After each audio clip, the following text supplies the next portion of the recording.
اتنی محنت کر کے سستی آپ کو مل جاتی ہیں، آدھے پونے گھنٹے 2 گھنٹے 4 گھنٹے میں پڑھ سکتے ہیں، وہ پڑھتے بھی نہیں ہیں۔ نتیجہ کیا ہے؟ خراب ہو رہے ہیں۔ تو جس کا دین نہیں اس کا کچھ بھی اونچی۔ قبر میں پوچھا جائے گا ما دینوں کا، تیرا دین کیا ہے، کیا جواب دو گے؟ سوچو کیا جواب دو گے؟ وہاں حضور صلی اللہ علیہ وسلم تشریف لائیں گے، نہ پہچان سکے تو کیا کرو گے؟ کیونکہ صرف ایمان والا پہچانے گا، دوسرا نہیں پہچانے۔ ایمان والا پہچانے گا۔ دیکھا نہیں ہے؟ ایمان ہوگا پہچان ہو جائے گی انشاءاللہ، ایمان نہیں ہوگا پہچان نہیں ہوگی۔ تو اپنے عقیدوں کی حفاظت کریں۔ تو یہ آیت آئی تھی اس لیے میں نے یہ وضاحت آپ کے سامنے کی۔ رب کا لفظ قرآن میں اوروں کے لیے بھی آیا، مگر جیسا رب اللہ ہے ویسا کوئی اور، ان کا رب ہونا اور بات ہے، اللہ تعالی کا رب ہونا اور شان ہے۔ برابری تو صرف لفظوں کے بول دینے سے برابری نہیں آتی جب تک حقیقی معنی مراد نہ لیا جائے، یہ ذہن میں رہے۔ تو آپ کو یہ چیزیں سیکھنی چاہیے تاکہ آپ کے سامنے آ کر کوئی آپ کو بہکانے کی کوشش نہ کرے۔ اللہ فرماتا ہے میں تمہارا رب ہوں، مجھ سے ڈرو، لوٹ کے تو میرے پاس آنا ہے۔ تو دین میرا چھوڑ کر، میرا دیا ہوا دین چھوڑ کر ادھر ادھر جاؤ گے تو کیا ہوگا؟ جب واپس آؤ گے تو بھگتنا پڑے گا۔ تو دین پر ڈٹے رہو، دین پر اونچی۔ یہ جو تقویٰ ہے، یہ جو دین ہے، عقیدہ ہے، اس کے معاملے میں لچک نہیں رکھو، اس کو مضبوطی سے تھامے رہو، کردار میں بھی صحیح رہو، عقیدوں میں بھی صحیح رہو۔ اللہ تعالی ہم سب کو توفیق عطا فرمائے۔ اللہ فرماتا ہے فَتَقَطَّعُوا أَمْرَهُمْ بَيْنَهُمْ زُبُرًا، تو ان کی امتوں نے اپنا کام آپس میں ٹکڑے ٹکڑے کر لیا۔ دین و ملت ایک تھی لیکن امتوں نے اسے ٹکڑے ٹکڑے کر دیا، مختلف عقیدوں میں، ادھر کر دیا، کچھ ادھر کر دیا۔ یہ زبور لفظ آیا ہے، زبورا یہ امرہم سے حال ہے بمانے قطعاً، زبور کی جمع زبر، فرقہ مانے ٹکڑے ٹکڑے، یعنی گروہ در گروہ، ایک گروہ اس سے 4 اور گروہ، اس سے 6 اور گروہ، اس سے 8 اور گروہ، الگ ہوتے گئے تو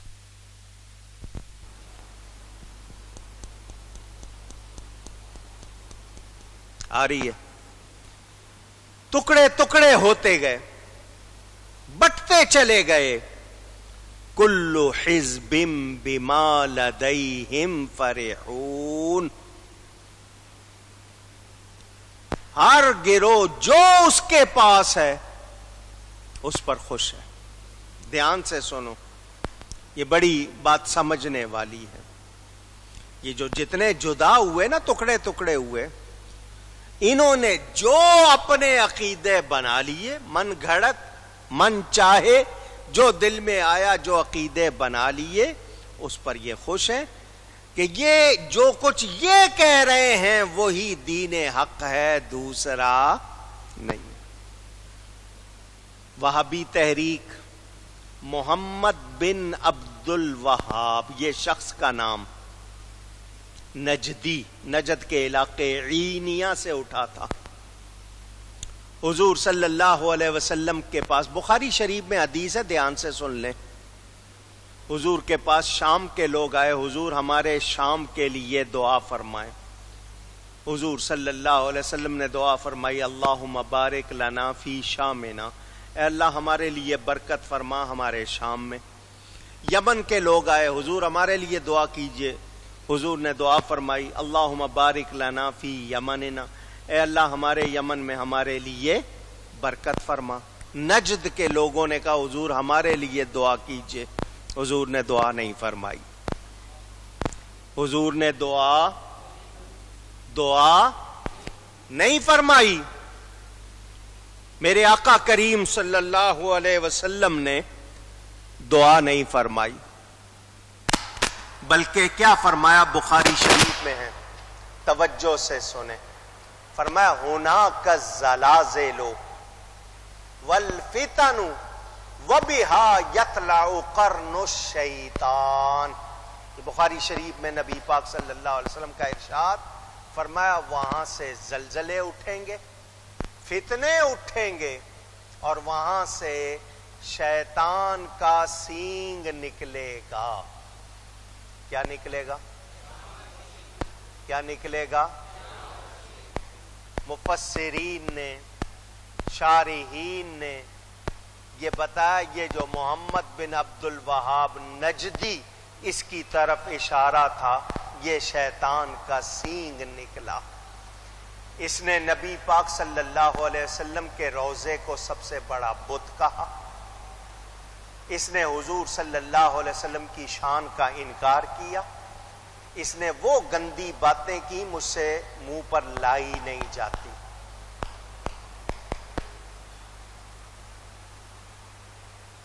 اس نے اپنے سوا، اپنے ماننے والوں کے سوا تمام مسلمانوں کا خون حلال قرار دیا. صرف قرار نہیں دیا، بے دریغ مسلمانوں کو قتل کیا. جو اس کے عقیدے پر نہیں تھے ان کو قتل کر دیا. یہ اس کے ماننے والے وہابی نجدی، کیا کہا جاتا ہے ان کو؟ وہابی نجدی. اب ان کو یہ لفظ گالی لگتے ہیں، اب اپنا نیا نام غیر مقلد اہل حدیث رکھا ہے. میں تاریخ سنا رہا ہوں، میرا مقصد کوئی کسی سے لڑنا یا وہ نہیں ہے. تمام کتابوں میں موجود ہے. میری کتاب سفید و سیاہ پڑھ لیں، اس میں بھی میں نے یہ سب لکھا. تاریخ نجد و حجاز کتاب چھپی ہوئی ہے. وہابی مذہب کتاب چھپی ہوئی ہے، میں پڑھ لیں، تمام حوالے موجود ہیں. کسی پر الزام مقصود نہیں. حضور صلی اللہ علیہ وسلم نے فرما دیا تھا وہاں سے شیطان کا سینگ نکلے گا. اب میں آپ کو ایک بات سنا دوں، سنیں گے؟ پوچھ رہا ہوں. سینگ والا جانور جو ہوتا ہے، سینگ والا، ہارن کہتے ہیں نا انگلش میں، سینگ والا جانور جو ہوتا ہے اس میں سب سے زیادہ سخت چیز کیا ہوتی ہے؟ سینگ. یاد رہے گا یہ بات؟ سینگ والا جانور جب کسی جگہ داخل ہوتا ہے تو سب سے پہلے کیا چیز داخل ہوتی ہے؟ سینگ. یاد رہے گی بات؟ تیسری بات یہ بتائیے، سینگ والا جانور جب کسی سے لڑتا ہے تو کس چیز سے لڑتا ہے؟ سینگ. یہ تین باتیں میں نے کی ہیں. وسلم نے ان کے لیے کیا فرمایا؟ یہ کون ہے؟ شیطان کے اونچی گئیے گا سینگ. اور یہ بھی کہ شیطان اتنا سخت نہیں جتنے یہ لوگ ہیں. شیطان اتنا سخت نہیں جتنے اونچی. جواب سن لے. قرآن میں ہے شیطان نے کہا تھا یا اللہ جو تیرے مخلص بندے ہیں ان پر میرا زور نہیں چلے گا، یہ چلاتے ہیں. اولیاء کرام جو محفوظ ہیں، اللہ کی عطا سے حفاظت میں ہیں، یہ ان کے خلاف بھی بولتے ہیں. تو شیطان سے بھی زیادہ سخت ہوئے یا نہیں ہوئے؟ پوچھ رہا ہوں. اچھا، آپ کو میں نے تین باتیں یاد کرائیں. سینگ والے جانور میں سب سے زیادہ سخت چیز سینگ. وہ لڑے گا تو سینگوں سے، کہیں جائے گا تو سب سے پہلے کیا داخل ہوں گے؟ اب ان تینوں کا جواب سن لیں. سینگ والے جانور میں سب سے زیادہ سخت چیز سینگ. حضور نے ان کو کیا کہا؟ شیطان کے سینگ. تو شیطان اتنا سخت نہیں جتنے یہ سخت ہے. حضور نے ان کو شیطان کا سینگ فرمایا، تو شیطان اتنا سخت نہیں جتنے یہ ہیں۔ سینگ والا جانور جب کبھی لڑتا ہے تو سینگوں سے لڑتا ہے، یہ ہیں شیطان کے سینگ۔ شیطان ان کو آگے کر دیتا ہے، پیچھے سے اپنا زور لگاتا ہے، کیونکہ یہ شیطان کے سینگ ہیں، تو ان کو کرتا ہے آگے اور پیچھے سے اپنا زور لگاتا ہے۔ دو باتیں ہو گئیں، شیطان نے کہاں جانا ہے؟ دوزخ میں۔ کہاں جانا ہے؟ اور سینگ والا جانور جب کہیں جاتا ہے پہلے کیا چیز داخل ہوتی ہے؟ یہ پہلے جائیں گے، یہ وہاں پہلے جائیں گے۔ کیوں آپ کو یہ بتا رہا ہوں کہ ان لوگوں نے نبی پاک صلی اللہ علیہ وسلم کے لیے جیسی باتیں کی، ان کی کتابیں پڑھیں۔ ان میں سے ایک شخص جو ان کا جو بڑا تھا، اونٹ بیٹھے ہوئے تھے کہیں، آ گیا، اس کے ہاتھ میں ڈنڈا تھا، اونٹ کو کہنے لگا تجھے رحمت للعالمین کا واسطہ اٹھ، تجھے خاتم النبیین کا واسطہ اٹھ، تجھے اللہ کے حبیب کا واسطہ اٹھ۔ اونٹ نہیں اٹھا، اس نے ڈنڈا مارا، وہ اٹھ گیا، تو یہ بات کہہ کے کہنے لگا دیکھ لو نبی میں دم نہیں ہے، میرے ڈنڈے میں دم ہے، معاذ اللہ۔ اس سے آپ اندازہ کریں ان کی ذہنیت کا، اس طرح وہ باتیں کرتا تھا۔ تو جو نبی کا گستاخ ہو ایمان والا ہو سکتا ہے؟ اونچی۔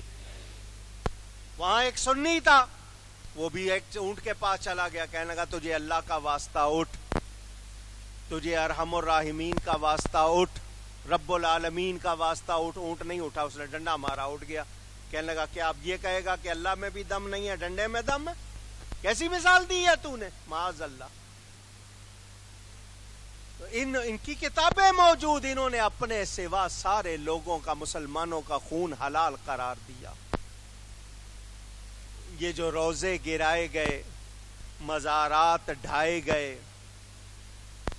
سنیوں کو بے دریغ قتل کیا گیا، یہ وہی، اور آج داعش اور IS کے نام پر وہی سلسلہ، یہ طالبان، یہ القاعدہ، یہ داعش، یہ IS، یہ وہی بلائیں ہیں۔ میں آپ کو بتا رہا ہوں، آپ لوگ سیکھتے نہیں، اپنے عقائد جانتے نہیں، آپ کو پتہ نہیں آپ کے خلاف کیا کیا سازشیں ہو رہی ہیں۔ مسلمانوں، عقیدہ درست نہیں ہوگا تو پھر کوئی بچت، نجات کی کوئی صورت نہیں۔ قبر میں جانا ہے،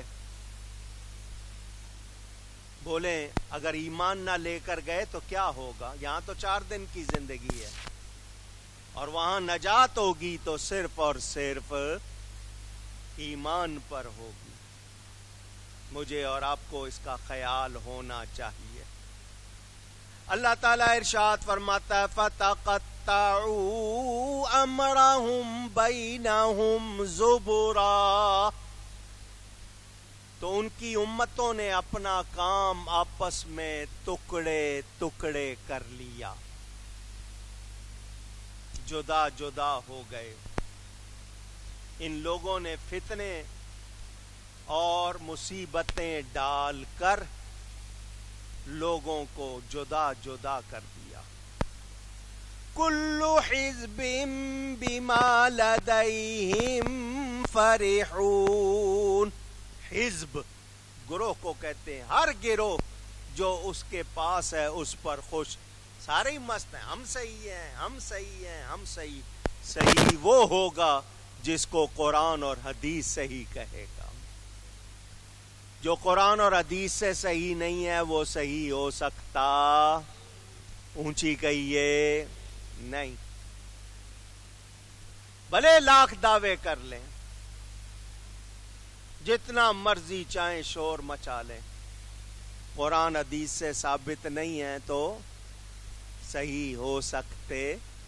اور میں نے آپ کو گواہی پیش کر دی، جتنے ولی ہوئے ہیں سارے سنی ہوئے ہیں۔ دوسروں کے ہاں بڑے بڑے مفتیوں کے نام لے لو، ادھر کے نام، ولی کوئی نہیں ہے. ولی ہیں تو صرف اہل سنت و جماعت. یہ ہمارے سچے ہونے کی بہت بڑی دلیل ہے. نام سنائے تھے نا آپ کو، نام سنائے تھے آپ کو، محی الدین، معین الدین، شہاب الدین، بہاء الدین، قطب الدین، فرید الدین، نظام الدین، علاء الدین، نصیر الدین، جلال الدین، صلاح الدین، حسام الدین. ہیں یہ جتنے ہوئے سارے کون ہوئے؟ اونچی. تو دین بھی ہمارے پاس ہے، دین والے بھی ہمارے پاس ہیں. اللہ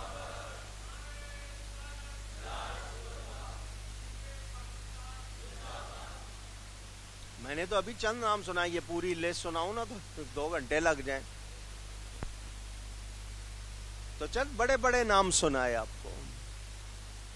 الحمدللہ یہ ہم اہل سنت و جماعت کی صداقت کی بہت بڑی دلیل. کیوں؟ ولایت انعام ہے، انعام دوستوں کو دیا جاتا ہے، دشمنوں کو نہیں دیا جاتا. اللہ نے جتنے ولی بنائے سارے سنی بنائے ہیں. یہ ہمارے سچے ہونے کی بہت بڑی دلیل ہے. میرے دوستوں اور بزرگوں، یاد رکھنا، کوئی اپنے آپ میں خوش ہے تو اس کو پوچھو تیرے پاس صداقت کی دلیل کیا ہے. ہم سے کوئی پوچھے ہم کہیں گے غوث پاک کو دیکھ لو، خواجہ صاحب کو دیکھ لو، داتا صاحب کو دیکھ لو، بابا صاحب کو دیکھ لو. ہم اپنی نسبت بتائیں گے، تم کیا بتاؤ گے؟ آئیے، بات لکھی ہے تھانوی نے ہمارے حق میں، حوالہ اس کا اللہ نے اس کے قلم سے لکھوایا. سن لیں، آپ اپنے دل کو مطمئن کر لیں. اس کی کتاب ہے حفاظات یومیہ، روز کی باتیں، اس میں جس طرح ڈائری کہتے ہیں نا، حالانکہ اس کا نام ہونا چاہیے تھا آفات یومیہ. بہرحال اس میں تھانوی نے لکھا، دھیان سے سنیں. اس کی بات اس لیے کہہ رہا ہوں، اس کے قلم سے نکلی تاکہ جو اس کو مانتے ہیں وہ بھی دیکھ لیں. تھانوی لکھتا ہے، ایک شخص مر گیا، منکر نکیر آئے قبر میں، آ کر پوچھا تیرا رب کون ہے، تیرا دین کیا ہے، تیرا نبی کون ہے؟ اس نے جواب دیا میں غوث اعظم کا دھوبی ہوں. میں غوث اعظم کا. اونچی. سوال ہو رہا ہے تیرا رب کون ہے؟ وہ کہہ رہا ہے میں دھوبی ہوں غوث پاک کا. سوال ہو رہا ہے تیرا دین کیا ہے؟ وہ کہتا ہے میں غوث پاک کا دھوبی. سوال ہو رہا ہے تیرا نبی کیا ہے؟ وہ کہہ رہا ہے میں غوث پاک کا دھوبی. یہ سوال تھانوی صاحب لکھ کے کہتے ہیں اس نے صحیح جواب دیا. تھانوی صاحب خود لکھتے ہیں اس نے، اور وہ کامیاب بھی ہو گیا، پاس ہو گیا. کیسے؟ اس نے پوچھا تیرا رب کون ہے؟ اس نے کہا میں غوث پاک کا دھوبی. دین کیا ہے؟ غوث پاک کا دھوبی. نبی کون ہے؟ غوث پاک کا دھوبی ہوں میں. تو اس نے صحیح جواب دیا، جو غوث پاک کا رب ہے وہ میرا رب ہے، جو غوث پاک کا دین ہے وہ میرا دین ہے، جو غوث پاک کا نبی ہے وہ میرا نبی ہے. تھانوی صاحب کے قلم سے رب نے لکھوا لیا. اور سنیو خوش ہو جاؤ، سنیو خوش ہو جاؤ. مولانا جمیل قادری کی لکھی ہوئی منقبت میں ہے نا، فرشتے جب پوچھیں گے قبر میں کیا کہوں گا؟ طریقہ قادری ہے، ہوں نام لیوا غوث اعظم کا. تو ہم یہ کہیں گے تو کیا کامیاب نہیں ہوں گے؟ ہم کہیں گے غوث پاک کے مرید، خواجہ صاحب کے مرید، تو بولو کامیاب ہوں گے یا نہیں ہوں گے؟ امام مالک رضی اللہ تعالی عنہ 4 اماموں میں سے ایک امام، ان کا ایک مرید غلام جب دفن ہوا، فرشتے آئے قبر میں، امام مالک کی روح آ گئی اور فرشتوں اس سے سوال کرنے آئے تمہیں پتہ نہیں یہ میرا مرید ہے؟ تمہیں پتہ نہیں ہے میرا مرید ہے، پھر سوال کرنے آئے ہو، یہ مالکی ہے، تو پتہ چلا یہ نسبتیں ہمارے کام آئیں گی، اللہ والوں کی نسبتیں ہمارے، وہ کیا کریں گے؟ ان کو سوچنا چاہیے۔ الحمدللہ ہم اہل سنت و جماعت اہل حق ہیں، اہل حق ہیں، حق ہیں، حق ہے۔ اللہ یا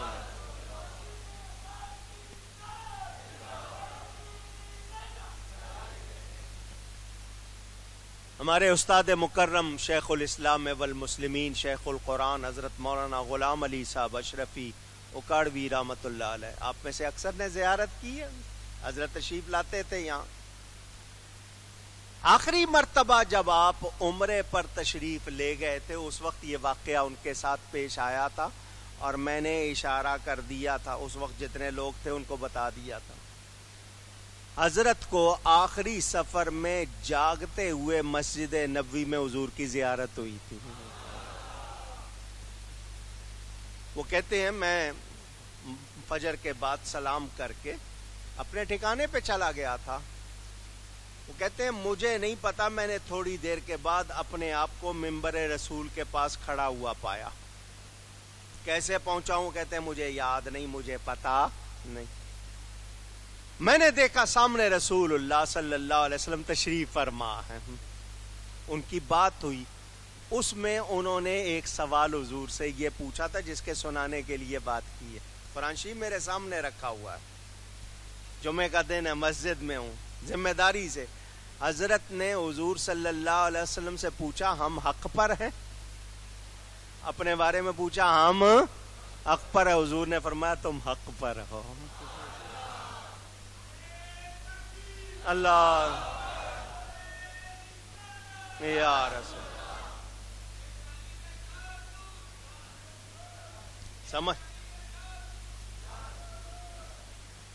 سمجھ آئی؟